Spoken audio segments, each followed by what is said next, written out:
Vietnam, 1965. Una brutal guerra civil asola el sureste asiático. Tropas terrestres norteamericanas invaden la zona para impedir que las guerrillas comunistas tomen el sur. Existe una falsa creencia de que en Vietnam apenas se utilizaron carros de combate. Los americanos cuentan con fuego convencional para detener a las guerrillas, pero se enfrentan a un oponente decidido y letal. Los norvietnamitas sabían lo que hacían. Un tanque es vulnerable en operaciones de guerrillas e insurrecciones. De repente nos cayó una lluvia de granadas. Y gritó: ¡nos han dado! La guerra de Vietnam es la primera de un gran número de batallas de tanques contra guerrillas. Y fue cuando estalló un infierno. Grandes batallas de tanques.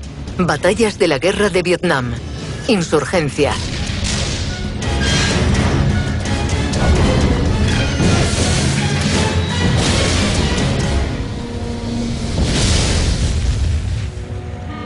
Vietnam, sureste asiático. Hoy una nación próspera y pacífica. En todas las ciudades y pueblos hay imágenes de Ho Chi Minh.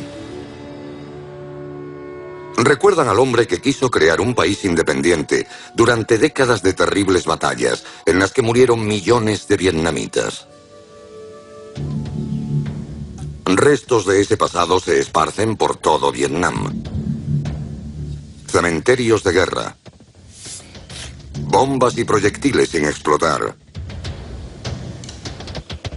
Y carros de combate americanos abandonados. A principios de 1965, Estados Unidos toma la fatídica decisión de enviar tropas de tierra a Vietnam ante la escalada de tensión entre el régimen del sur, proamericano, y el norte comunista, encabezado por Ho Chi Minh. 8 de marzo de 1965. Una fuerza expedicionaria de 3.500 marines desembarca en Da Nang. Su misión: derrotar a los norvietnamitas a punto de tomar Vietnam del Sur.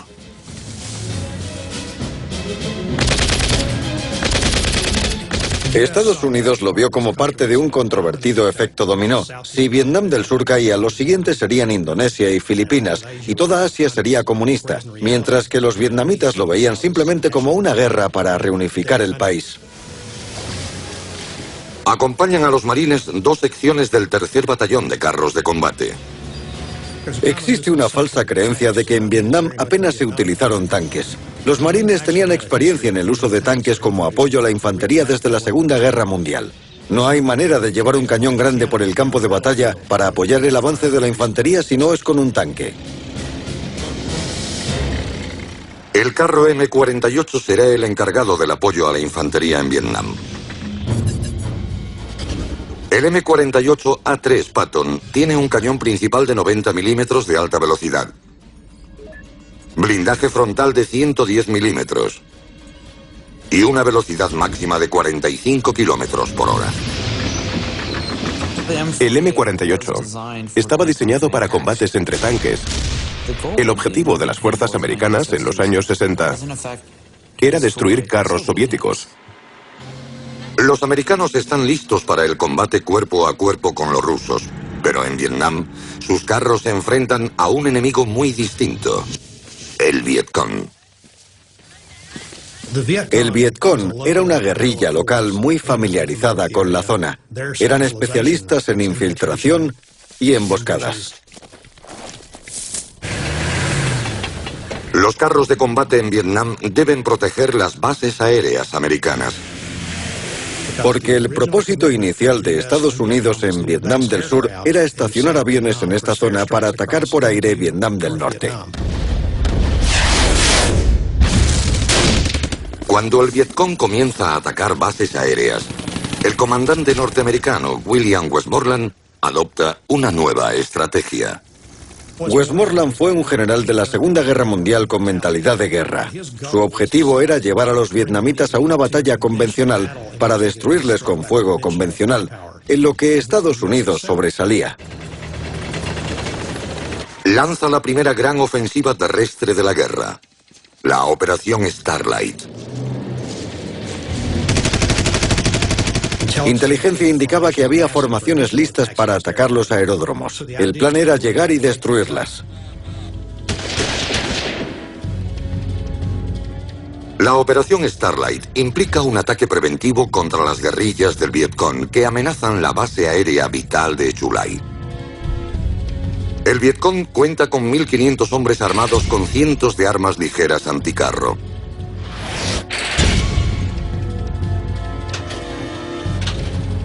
Contra el Vietcong, los americanos despliegan una fuerza inicial de más de 3.000 marines apoyados por una docena de tanques. 18 de agosto de 1965. Carros de combate de los marines se dirigen al interior en busca del enemigo. Confían en el éxito de su misión. Estábamos allí para eso. Nos entusiasmaba ir a la guerra. La lucha se intensifica.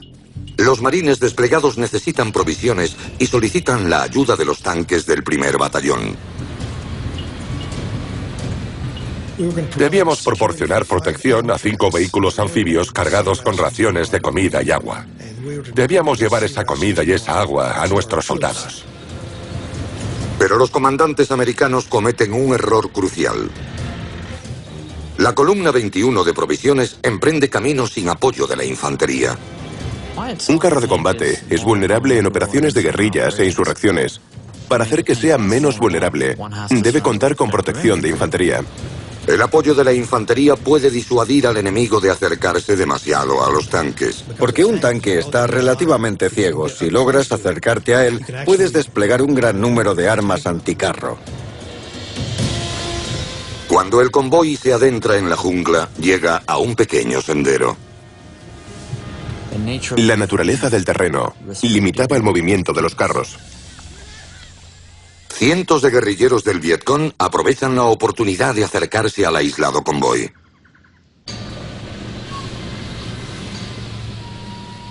Nos encontrábamos en una densa y oscura jungla.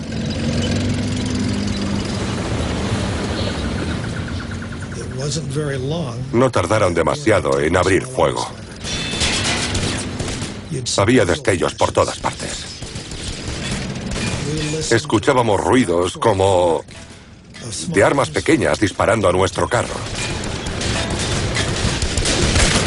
Estaba aterrado. No veía bien. Es como estar metido en una bolsa con un agujero hecho para ver a través.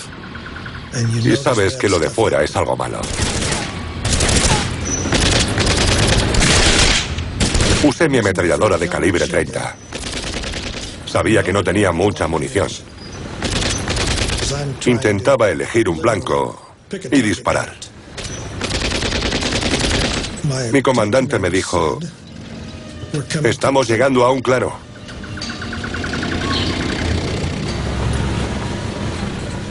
El sol entraba por la mirilla. Vi un campo de arroz.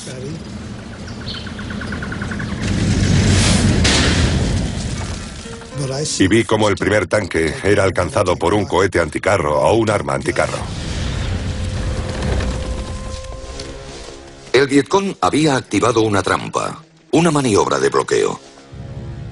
La maniobra de bloqueo implica inutilizar al primer carro del convoy, después al último, y entonces atacar al resto de la columna ya inmovilizada. La primera fase ha funcionado. Han detenido al primer carro. El adiestramiento de guerra te dice que eres el siguiente.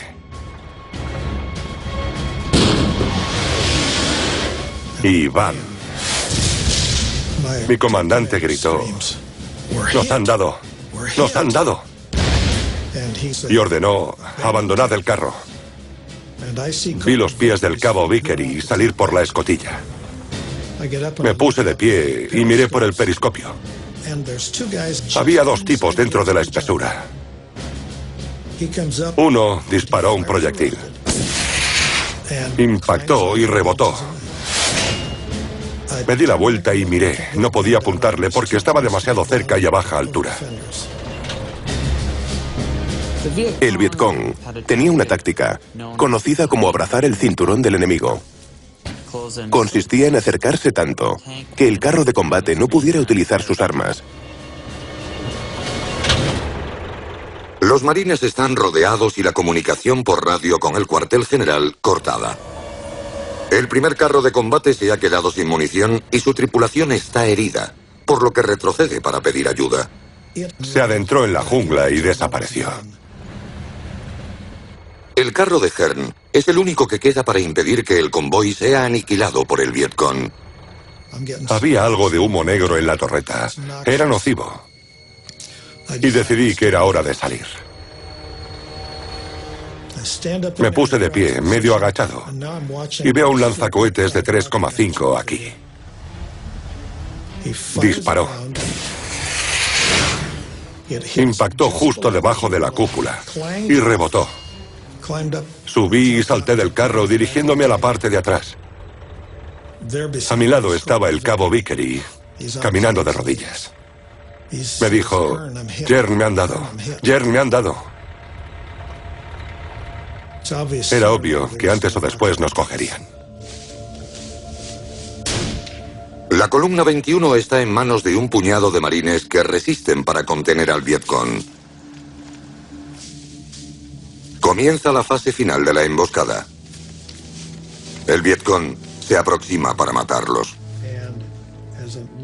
Estaba agachado y me alcanzó una bala en el cuello. Parte de mi nuca salió disparada por la boca. El soldado Hearn es dado por muerto cuando el Vietcong se retira a la selva. Al día siguiente, Hearn y los otros supervivientes de la columna 21 son rescatados. Cuando la operación Starlight termina, 5 días después, las bajas del Vietcong se calculan en más de 600. Le subestimamos demasiado.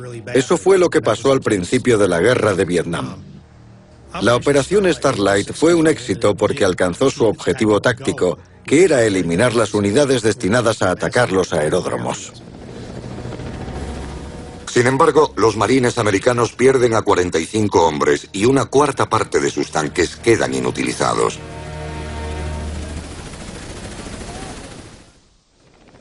...1967... Estados Unidos ha aumentado sus fuerzas militares en Vietnam hasta 400.000 soldados y cientos de tanques. William Westmoreland, uno de los principales artífices, seguía viéndolo como un combate convencional y no dejaba de pedir soldados para ampliar las zonas de operaciones. Ho Chi Minh contesta a la concentración de americanos reforzando a los insurgentes del Vietcong con unidades del ejército norvietnamita. El ejército norvietnamita estaba muy motivado. Su lema era, alistados en el norte, muertos en el sur. Eran extremadamente disciplinados y estaban mejor equipados que el Vietcong, con armas soviéticas y con artillería. Los americanos deben impedir ahora que miles de norvietnamitas se infiltren por la frontera en Vietnam del Sur. Su plan es establecer una serie de bases avanzadas de artillería a lo largo de la frontera de 100 kilómetros que divide el norte y el sur de Vietnam, conocida como zona desmilitarizada. La zona desmilitarizada era un área supuestamente desprovista de fuerzas militares y no se usaba para operaciones de ese tipo. Separaba Vietnam del norte de Vietnam del sur. Los marines se desplazaban hacia el norte para defender los espacios que rodeaban la zona desmilitarizada y las principales rutas de infiltración. Al final lo que se produjo fue un cara a cara con las unidades norvietnamitas a lo largo de la zona desmilitarizada.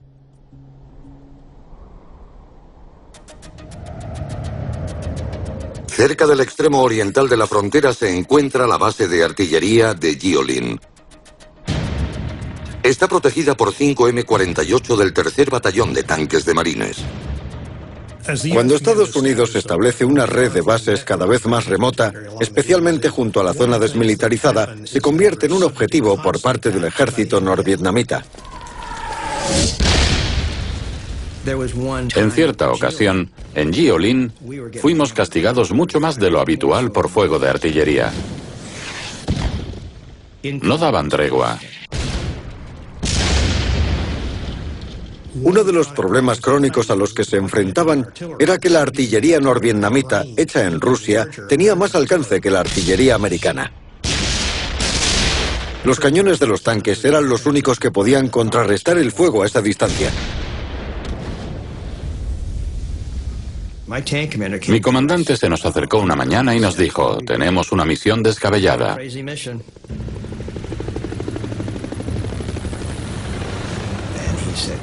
Nos dijo: cogeremos nuestro tanque y otro más y entraremos en Vietnam del Norte. Vamos a cruzar la zona desmilitarizada.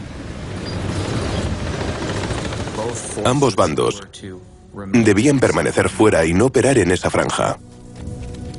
Pero el tratado no siempre se cumplía. Había excelentes regimientos de soldados norvietnamitas en la zona.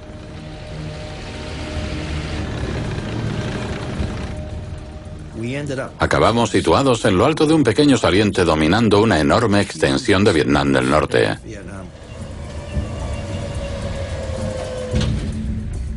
Nuestras órdenes consistían en elegir cualquier objetivo que pareciera sospechoso y disparar. El cañón de 90 milímetros se usaba para fuego de hostigamiento y contención. Disparabas a mucha distancia contra un objetivo fijo que no hubiera sido alcanzado por la artillería o por la fuerza aérea. El alcance era de más de 4 kilómetros. Vi algo al otro lado de un campo de arroz abandonado. Apunté lo mejor que pude, pero me quedé corto.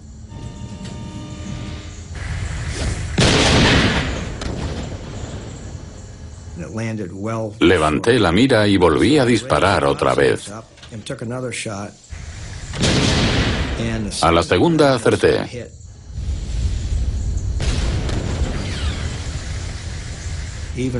A casi 4 kilómetros de distancia, las explosiones secundarias fueron tremendas. Sabíamos que le habíamos dado algo. Estuvimos allí unos 3 minutos. Nos dimos la vuelta y volvimos a Jiolin. Habíamos aniquilado la artillería enemiga que había bombardeado la colina. Nos sentimos héroes. Fue todo un logro.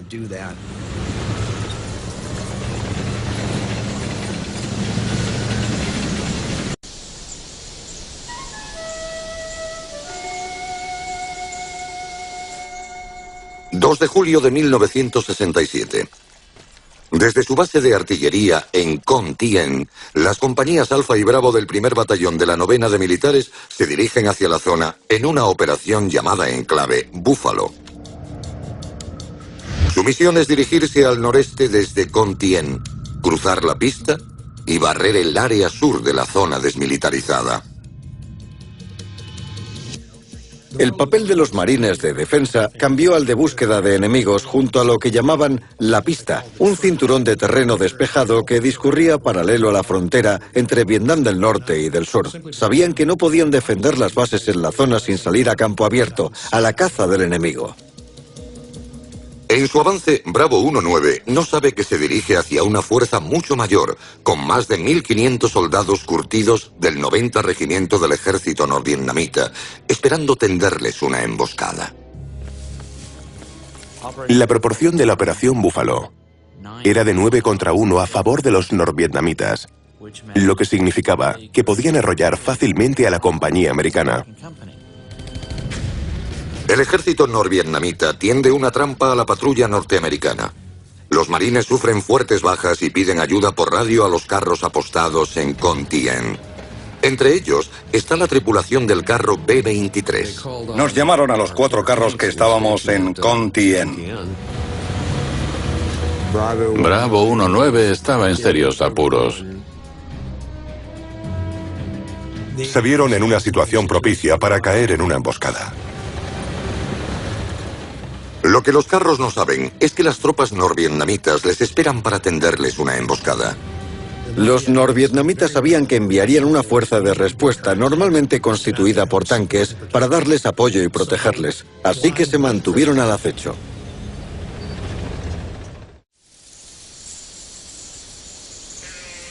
Los Los asediados marines de la Bravo 1-9 tienen ya multitud de bajas cuando llegan los tanques. Llegamos a donde estaban los que resistían. Cogimos los cadáveres y a varios heridos y los metimos en el carro. Los marines no dejamos a los muertos atrás.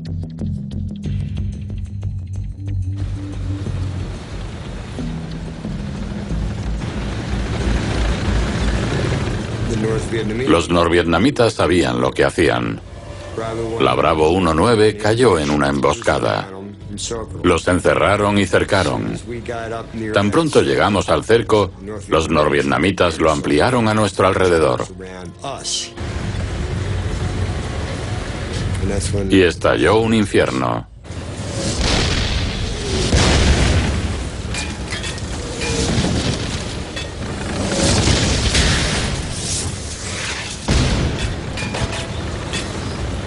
La Operación Búfalo es una muestra de cómo un inadecuado número de carros no sirve contra una fuerza más numerosa. Fuego de artillería y mortero caía sobre nosotros.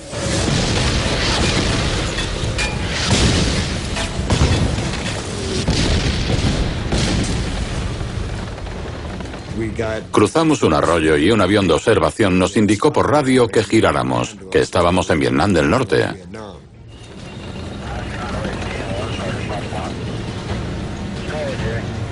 Al llegar giramos y dimos la vuelta. Fue cuando mi carro pisó una mina. Cuando una mina explota, te sacude entero. Es capaz de hacer saltar por los aires un carro de 52 toneladas, que es muchísimo peso, casi 1 metro de altura. Destrozó un par de ruedas, así como la oruga.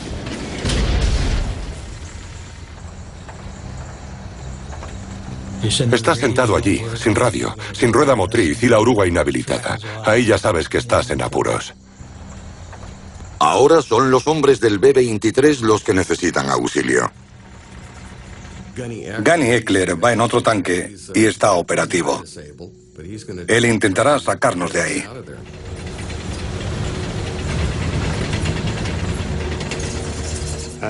Tuve que enganchar un cable de remolque, un cable de acero de 5 centímetros de tanque a tanque.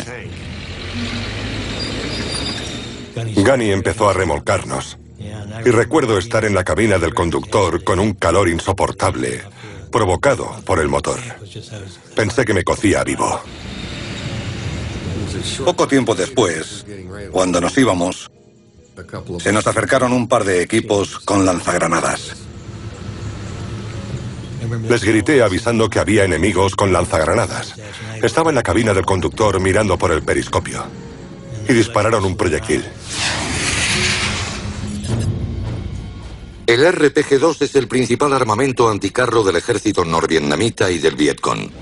Un lanzagranadas reutilizable que dispara una granada de 1,8 kilogramos que podía atravesar más de 200 milímetros de blindaje. La primera granada impactó en el casco. Nos dieron en el casco y el fuselaje saltó en pedazos. Mientras éramos remolcados, subimos por una ligera pendiente. Uno de los chicos vio salir un equipo lanzagranadas. Cuando el lanzagranadas nos apuntaba, el carro estaba siendo remolcado así. Estaba en el aire y subíamos ese malecón. Apuntaban a debajo del carro. Y justo cuando dispararon, empezamos a bajar la pendiente.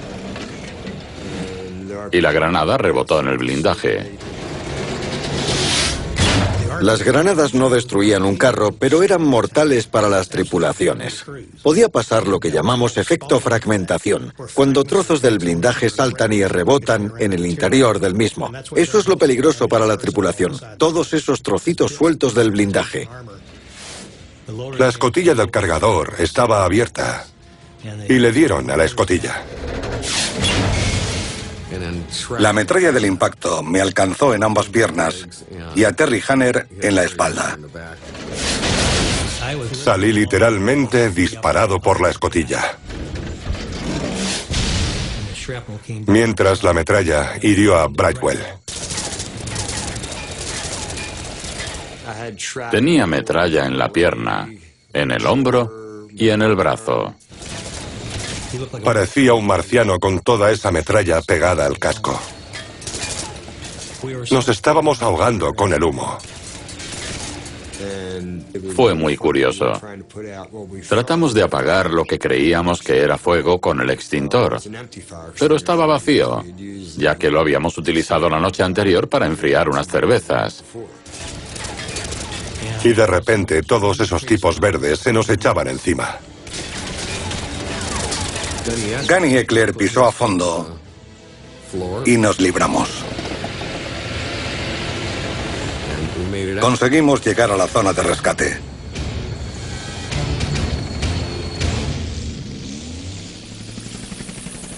Más tarde, 3 miembros de mi tripulación, incluido yo, fuimos evacuados al hospital de Cam Ranh Bay.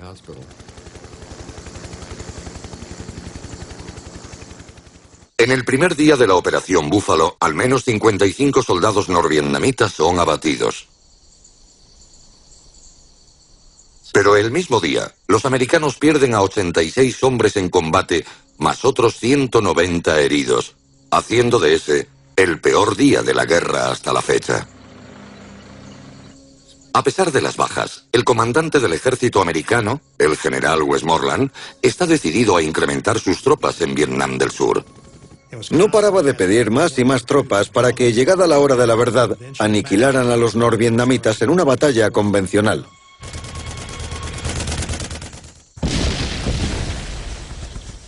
Enero de 1968.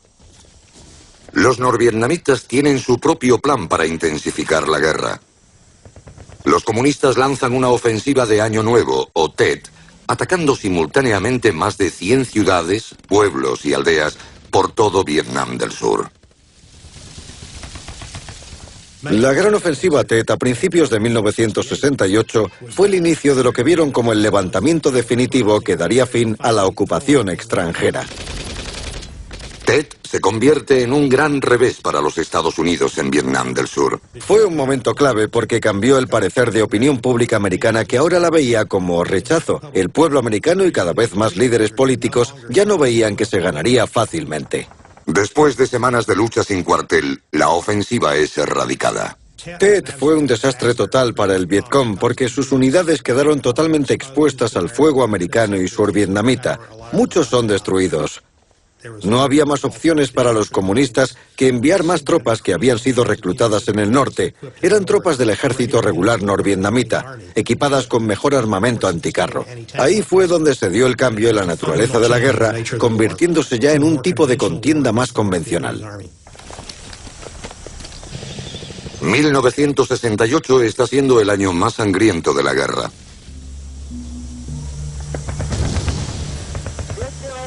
La inteligencia americana localiza los lugares donde el enemigo acumula sus tropas. Uno de esos lugares es la isla Go Noi, donde el ejército norvietnamita tiene el cuartel general de una división. Establecerían zonas seguras para las incursiones y los ataques contra las áreas colindantes. Una de ellas fue la isla de Go Noi, el objetivo de la operación Allen Brook. Go Noi se encuentra a 24 kilómetros al sur de Da Nang, rodeada por 2 ríos y atravesada por una antigua vía férrea. 4 de mayo de 1968. Los americanos envían tropas de los marines para eliminar al enemigo establecido en Go Noi, incluyendo los M-48 de los batallones de tanques primero y quinto. A la cabeza de la columna blindada se encuentra la tripulación del carro B-24. Nos dirigimos hacia la isla. Y en cuestión de horas, la infantería a la que apoyábamos comenzó a sufrir un intensísimo fuego enemigo. Nos recibieron con armas ligeras, fuego de ametralladora y de mortero.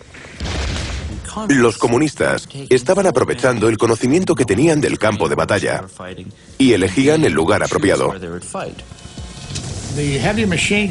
Las ametralladoras pesadas rusas, de calibre 51, no paraban de disparar a los helicópteros. Y decidimos que no era seguro para ellos. No pudimos reabastecernos durante los primeros 4 o 5 días.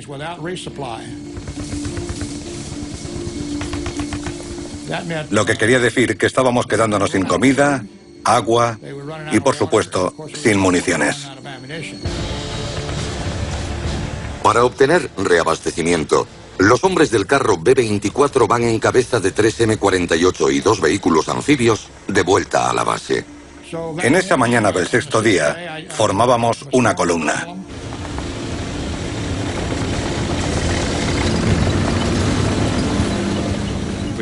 Cruzamos la línea de árboles y no pasó nada.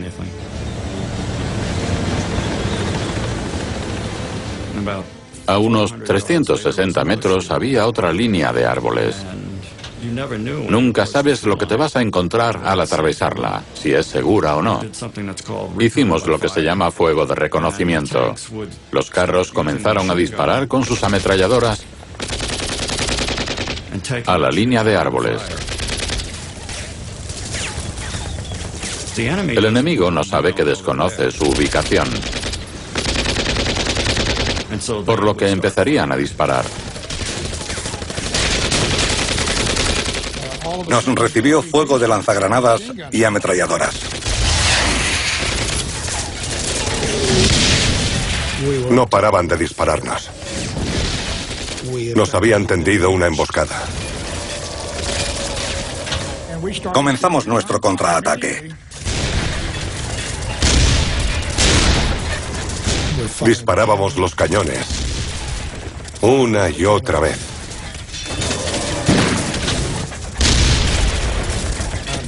Finalmente, nos quedamos sin munición de 90 milímetros. Cuando los norvietnamitas vieron que ya no disparábamos, trataron de asaltar los carros. Era la especialidad de los norvietnamitas. No tenían problemas a la hora de subir a un carro e intentar atacar la torreta con lo más diverso, como mochilas cargadas o intentar colar una granada en el vehículo o simplemente tratar de matar a la tripulación con armas de fuego. Y dije, ráscame la espalda o algo similar. Ráscame la espalda. En jerga de carro significa que apuntes las ametralladoras a otro carro. Giró su torreta. Disparó una carga de flechet que tenían pequeños dardos dentro. Suficiente para repelerlos. El ataque comunista al convoy de provisiones pasa factura. Los marines casi no tienen ya munición y están en peligro de ser desbordados. Un alto en la batalla permite por fin el aterrizaje de un helicóptero. Esa tarde, un helicóptero trató de recoger los cadáveres. Mientras el helicóptero americano se aproxima, el enemigo observa y espera.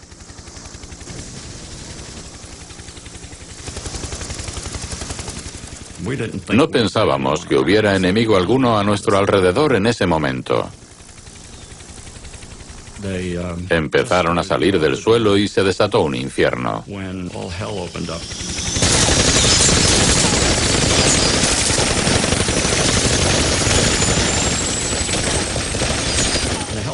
El helicóptero fue alcanzado y empezó a girar sobre sí mismo. En ese momento dijimos, Dios mío, estamos rodeados.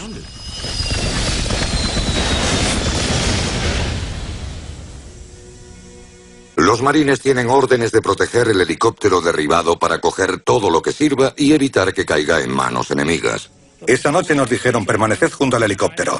Hicimos un perímetro de 360 grados. Estaba oscureciendo. Sabíamos que iban a atacarnos esa noche, no había duda. Los norvietnamitas usaban técnicas que entraban en el campo de la guerra psicológica. La principal era hacer creer que dominaban el terreno y la noche. Esto significaba que cualquier unidad americana que combatiera en campo abierto podía esperar ser atacado a lo largo de la noche. Con eso, evitaban que descansaran, teniéndolos en estado de alerta constante. Nos sentamos allí y vimos norvietnamitas a unos 45 metros de nosotros. Un joven marine vino y dijo: «Sargento, hay gente frente a su carro con cohetes». Y yo le dije: «Disparen».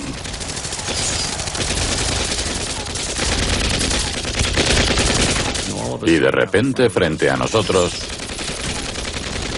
ocurrió esa explosión. Vimos como la granada giraba,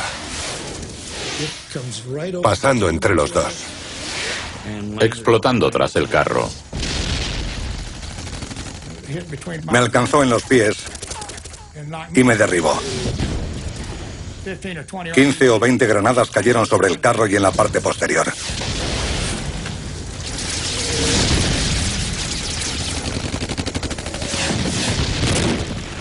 Estaba dentro del carro.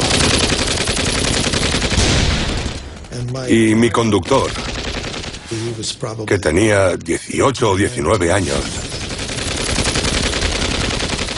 me dijo: ¿saldremos de esta?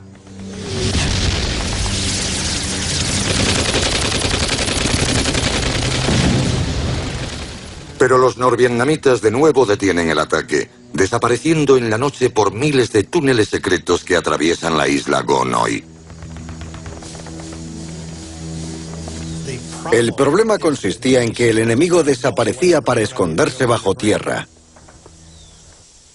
Cuando amanece, los soldados americanos se preguntan cuándo será el siguiente asalto. Mientras esperan, reciben nuevas órdenes. La mañana siguiente a la emboscada, nos ordenaron destruir el helicóptero que protegíamos la noche anterior. Los mandos americanos determinan que otro rescate aéreo es demasiado arriesgado. Sin querer dejar nada que les sirva a los norvietnamitas, se ordena a los marines destruir el helicóptero. Nos dijeron: volad el helicóptero y retroceded hacia el puente Liberty.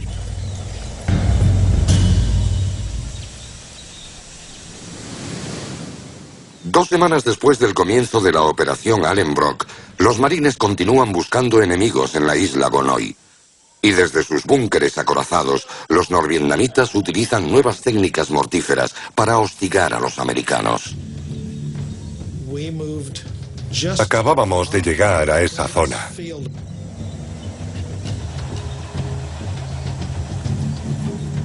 En cuanto lo hicimos, el mando del pelotón de infantería ordenó un ataque de artillería.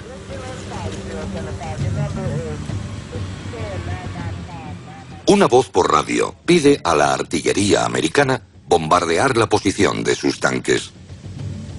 Todos nos mirábamos en el tanque diciendo: esto no pinta bien, no pinta bien. Pero era una voz americana y no eran nuestros chicos. Los norvietnamitas están usando la frecuencia de la radio de la infantería americana ordenando un ataque. Era alguien que sabía hablar perfecto inglés, que sabía nuestras frecuencias y cómo dar órdenes a la artillería. Y en 15 segundos teníamos proyectiles de cañón de 105 milímetros cayendo sobre nosotros.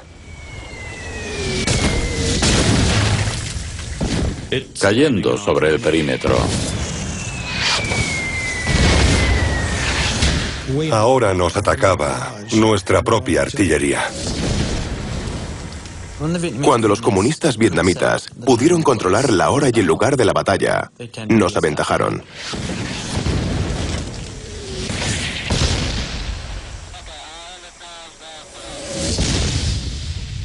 Utilizando otro canal de radio, los tanquistas americanos pueden parar el ataque de la artillería.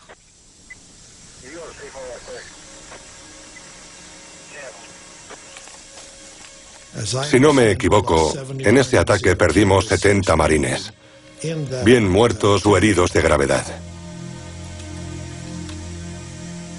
Ese concepto de batalla representa lo que llamaríamos de desgaste, debilitar el espíritu de lucha de tu oponente, machacando sus fuerzas e infligiendo bajas. Y esto fue una clara señal que algo había cambiado. Estos tipos son buenos. Estos tipos son muy buenos.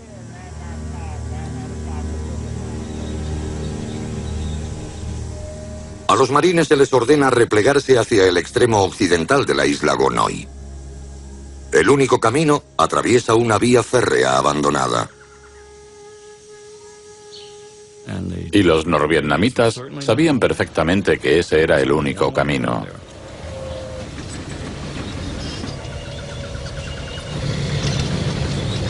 Había un túnel. La entrada era ancha para que pasara un carro y sobraba 1 metro a cada lado.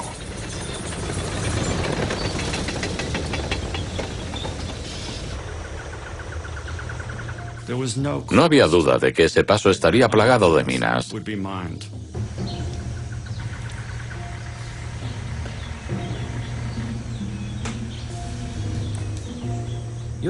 Los soldados americanos ya sabían que el ingenio y la creatividad de los norvietnamitas a la hora de causar bajas no tenían límite. La infantería llamó a los ingenieros con los detectores de minas y peinaron toda la zona bajo el puente. Lo barrían todo y luego el otro lado. Y no descubrieron nada. El sargento en bici dijo: no me lo creo, comprobadlo de nuevo. Les hice peinar la zona 4 o 5 veces. Sé que hay minas, no, está despejado. Así que dije, no voy a pasar por ahí, necesito mi carro. Cogí el otro carro de la sección y dije, bueno, dicen que está despejado. El primer tanque comienza a adentrarse. Empezaron a adentrarse. Lo cruzaban. Y cuando la oruga ya salía del túnel,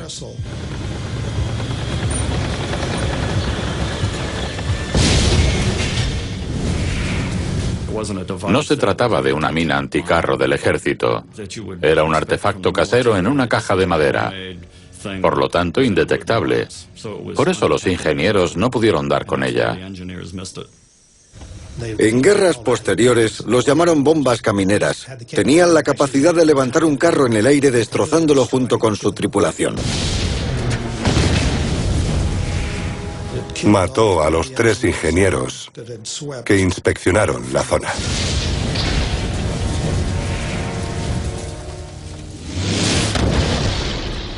En guerras recientes, es conocida la práctica de destruir carros con bombas trampa. Toda fuerza rebelde tiene en mente convertir la fortaleza del enemigo en debilidad.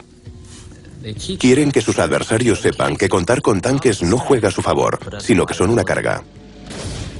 El objetivo de los insurgentes es obligarles a dejar de usarlos.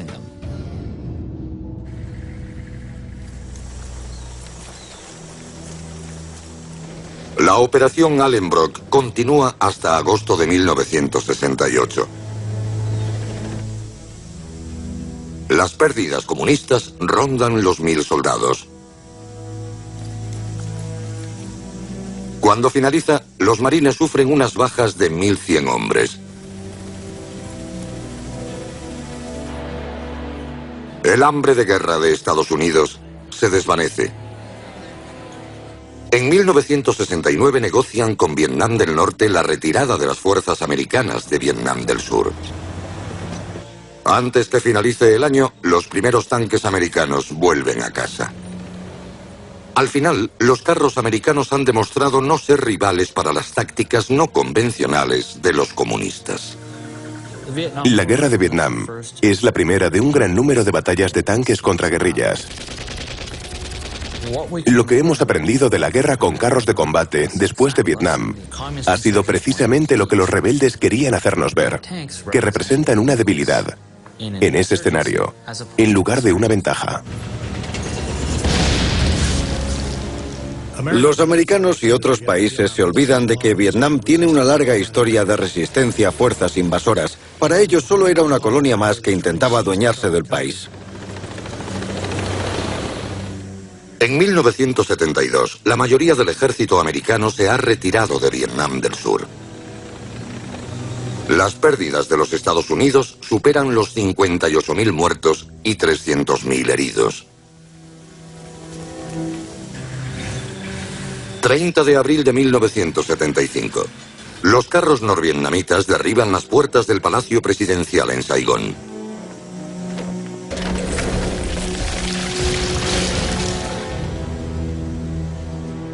Vietnam del Norte y Vietnam del Sur son unificados después de una lucha que cuesta millones de vidas.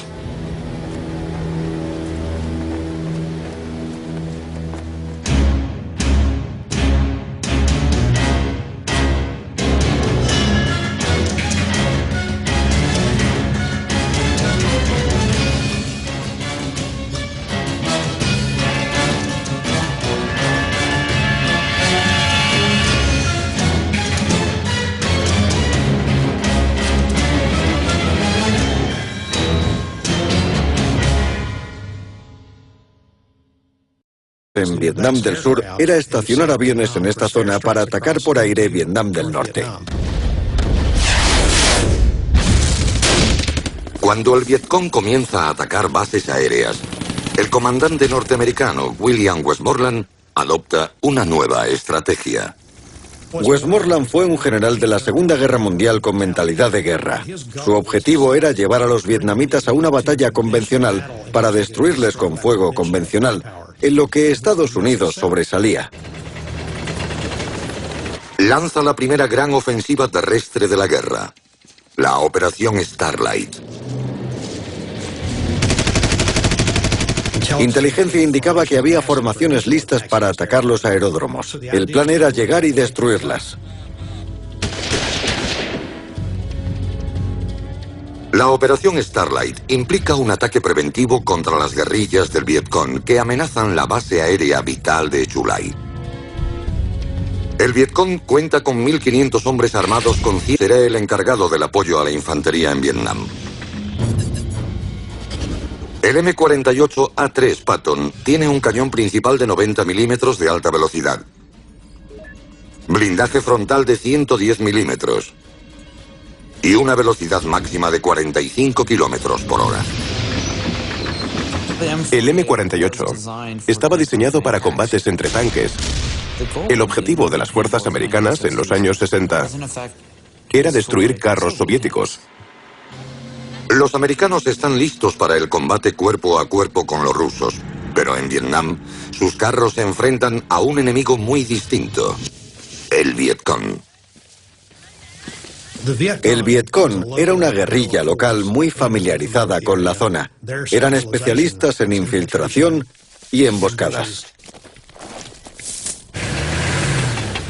Los carros de combate en Vietnam deben proteger las bases aéreas americanas. Porque el propósito inicial de Estados Unidos... Insurgencia.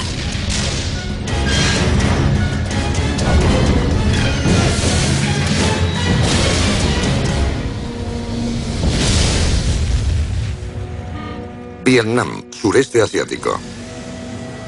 Hoy una nación próspera y pacífica. En todas las ciudades y pueblos hay imágenes de Ho Chi Minh. Recuerdan al hombre que quiso crear un país independiente durante décadas de terribles batallas en las que murieron millones de vietnamitas.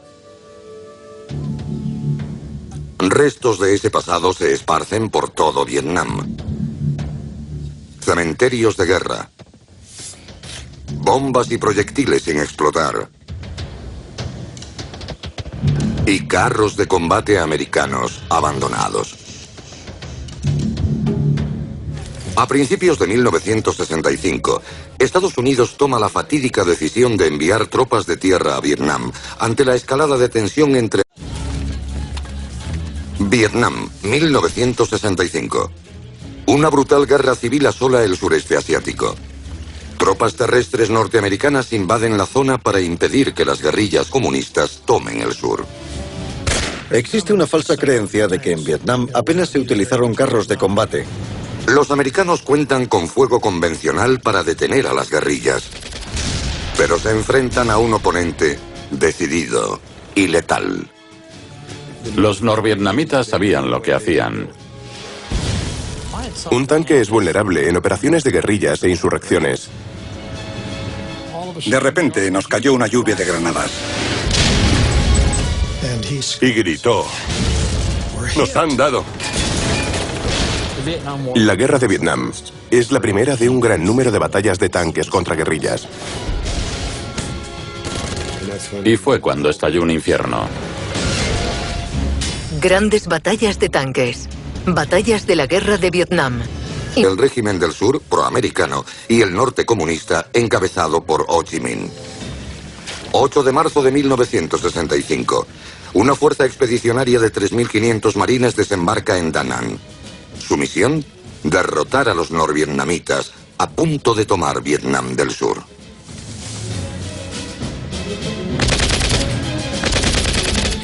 Estados Unidos lo vio como parte de un controvertido efecto dominó. Si Vietnam del Sur caía, los siguientes serían Indonesia y Filipinas, y toda Asia sería comunista, mientras que los vietnamitas lo veían simplemente como una guerra para reunificar el país. Acompañan a los marines 2 secciones del 3er Batallón de Carros de Combate. Existe una falsa creencia de que en Vietnam apenas se utilizaron tanques. Los marines tenían experiencia en el uso de tanques como apoyo a la infantería desde la Segunda Guerra Mundial. No hay manera de llevar un cañón grande por el campo de batalla para apoyar el avance de la infantería si no es con un tanque. El carro M-48